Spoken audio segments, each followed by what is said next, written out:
美食台的朋友，大家好，我是李强，高级烹饪师。今天呢，教大家做一道椒盐大虾。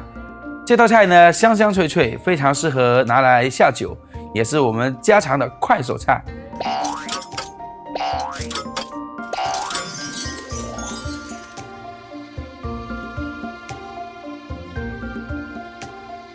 首先呢，我们把这个虾须去掉，爪子也去掉，背后轻轻的划开一刀，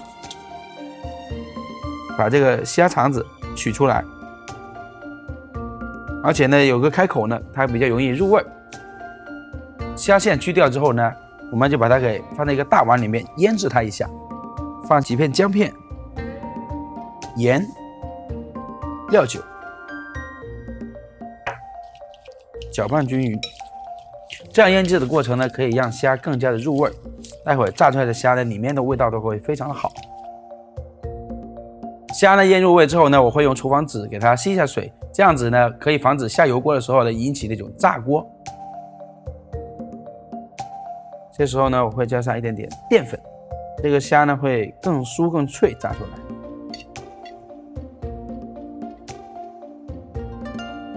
我们现在呢烧了一锅油，大概有7成高的油温的时候，就是离油大概15公分的摸得还是比较烫的时候，这油温已经够了。我们准备把那虾放进去。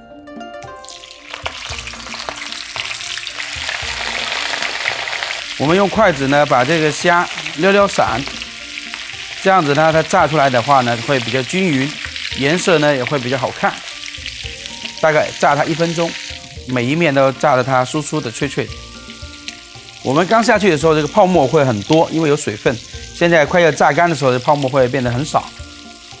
我们这虾呢开始看得很清楚了，这个时候呢也就差不多好了，我们把它给捞起来。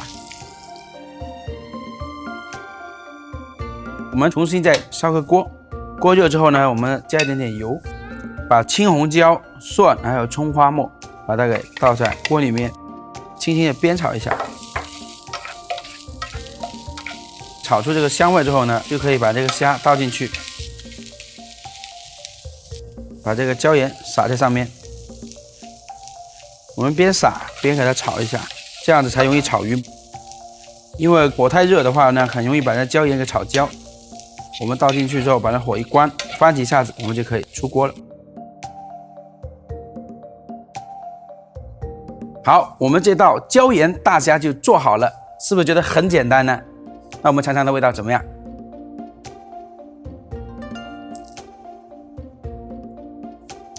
超级棒！